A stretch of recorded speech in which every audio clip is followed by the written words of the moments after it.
So hello and welcome to another update video about VeChain. Yeah, I've had a few questions about inquiries about another VeChain update. I'll make a quick one because not too much has happened actually. Overall, the longer term view, VeChain, let me go to the daily chart. VeChain made an impulsive move, I think very clearly. I mean, everybody can pretty much count this as impulsive. Yeah, back in April 21, we are now in a wave 2, very clearly as well. Yeah, we came down into the target area as expected. As we've expected it, have been expecting it for the last 6 months, to be honest. So from here now, at any point in time, the low could be in and VeChain could start to move to the upside. By the way, for everybody who doesn't know it, I only found out a few days ago actually that VeChain is partnering actually with Amazon. Amazon, I think, is it Amazon Web Services or something, but I find that pretty good. They've got lots of partnerships anyway, but that just as a side note. Now, for everybody who says the price doesn't reflect this, well, that's true, but the price doesn't usually reflect fundamentals. It is a technical play, yeah, and it is emotions, it is psychology, it's mass psychology, it's investor psychology. That is what you see in the charts, not necessarily a new partnership or anything, yeah. Maybe a new partnership might lead to a spike here or something, but that's it. It does not change fundamentally a chart picture. That is my view. Yeah, and therefore also we are here in this wave 2 correction, which has come down to the expected level.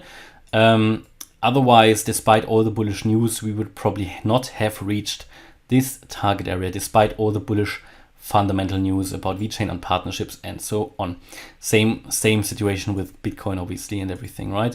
But before we go a little bit deeper into the analysis, let's take a look at what actually would be the price target for the next larger wave up, because you have to assume that the price will go up again. The alternative is that the price or the VeChain is going to die, which I'm not expecting. So my expectation is there will be another bull run, and in that bull run the price should reach at least here 46 cents, basically more than a 10x from here.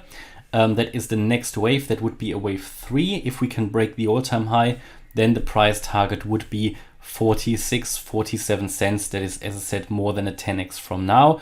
That is the 1.618 Fibonacci extension level. I think it's always important that we visualize ourselves the long-term target. However, we also need to acknowledge that we are currently at a very critical level here. VeChain has dropped below this 88.7% Fibonacci retracement level, a level that is very important also from a psychological point of view. If the price falls significantly under that or below that level for a significant period of time, that is not good for the chart. And I would be a little bit more critical here about VeChain if VeChain didn't have this beautiful chart picture, because this is really a textbook like impulse with an ABC correction. So from a chart point of view, that is actually really good. I really like the chart. It's a very clear chart picture with a lot of structure, something that is really good normally for a chart, and therefore I'm not really concerned about VeChain here at the moment, even though it did drop below that 88.7% Fib level. But we also mentioned before there are more support levels down here. Some cryptos literally have no support levels left, but VeChain does have one very significant level here at 2.2 cents, and then even here at around 1 cent. Now, I'm not suggesting VeChain will drop to 1 cent, but we could get once more to the 2.2 cent level. Yeah, I think that would not be too unrealistic. However, so overall here, yeah, VeChain, if we zoom in, again, not too many news here at the moment. VeChain still in the downtrend, hasn't made a higher high. You can see here, I mean, you can draw this in different ways here, this sort of channel. But here, if I draw it like that, yeah, I don't want to cut through any candles here. We still have a little bit more space until we reach that descending trend line again.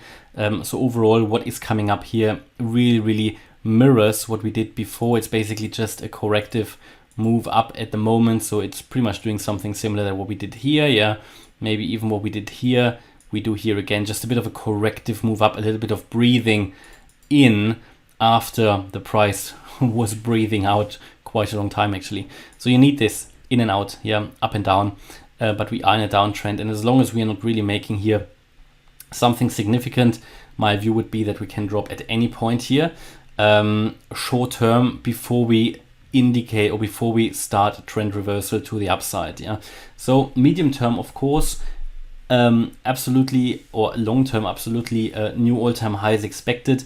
short to medium term here, still lower prices expected. I don't think, at least at what the price is presenting us here at the moment, currently I can't see an impulsive wave here.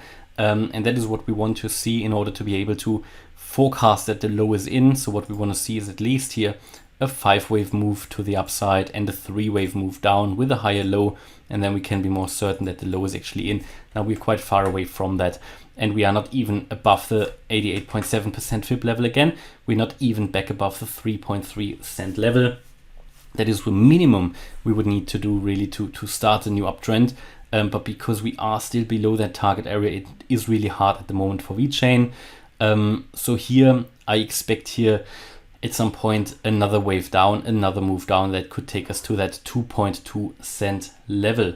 Okay, yeah, and that is my view here about VeChain at the moment. Can't really comment much more on VeChain. Maybe one final look here on the daily chart.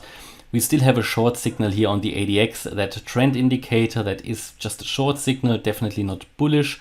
Here as well on the RSI, I mean, it is mirroring the price pretty much, but also still in the bearish range. The MACD is, like many other cryptos as well, doing here bullish crossover, but that is really the only bullish indicator here at the moment. Everything else still pointing down. Here on the 4-day chart, the medium term indicator, also the ADX, still a short signal. The RSI also in the bearish range. Here the MACD also starting to reduce negative momentum, but it is way too early for that. And if we then also take a look at the EMA ribbon, let's take a look at where that is actually.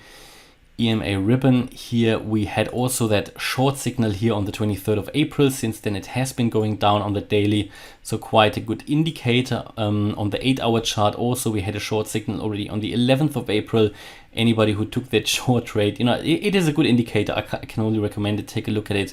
It's just called I believe EMA ribbon. Yeah, so type in EMA ribbon on TradingView, and it's the very first one here. Yeah, this one. So take a look at that. Gives you good indicators, but please don't only rely on one indicator, but it can add to your decision-making process in a very valuable way. And even here we had on the 4-hour chart a short signal already on the 7th of April. So anybody who really used that, would have probably been here in a short trade, would now be 50% in profit. But yeah, that is currently, you know, until we really get a long signal here as well, there's just another indicator that tells us that we are still far away from any kind of a turnaround. In fact, here the EMA ribbon is really providing resistance at the moment. All right, and that is my view here currently about VeChain. Hopefully you liked the update. If you did, please hit the like button, leave a comment and subscribe. And if you really like the content, then check out the channel membership. Thanks a lot for watching. Bye-bye.